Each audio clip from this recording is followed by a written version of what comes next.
Afət Fərman qızı. Sən mənim adımı çəkə bilmirsən, amma mən sənin adını çəkərək danışıram. Deməli, deyirsən ki, mənə deyirsən də sözündən belə çıxır, storylərindən belə çıxır. Eyb yoxdur, demənəm. Ana sözü söyürsən, anama ağzıva gələn danışırsan. Amma nəzərvə çatdırım ki, mənim anam 23 yaşında evdar qadın olaraq, evdar gəlin olaraq dünyasını dəyişib. Sənin anan 60 yaşında palatka müğənnisi olaraq dünyasını dəyişib. Bir bax gör o sözlər kimə yaraşır, kimin anasına yaraşır, kimin anasına layiqdir. Və mən ana görmədən böyüyən bir qız göz qabağındayam. Sən ana görərək böyüyən bir 50 yaşında qadın. Sənin danışığına bax, mənim danışığıma bax.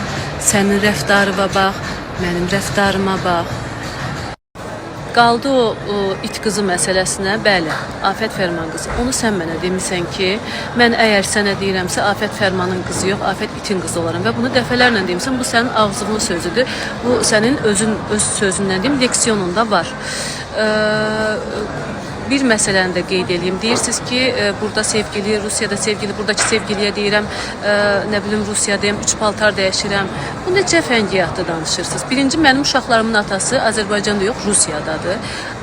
Uzun müddətdir ki, artıq Rusiyadadır və orada iş görür, orada yaşayır. Və bir də, yaxşı paltarı dəyişdim, bəygəlini də mi dəyişirəm mən orada? Mən tək şəkil paylaşmıram. Mən bütün toylarımdan bir şəkil, bir video paylaşıram. Videonu nə edirəm bəs mən? Restoran da mı dəyişirəm, bəygəlini də mi dəyişirəm, qonaqları da mı dəyişirəm, musiqiçiləri də mi dəyişirəm? Belə şər at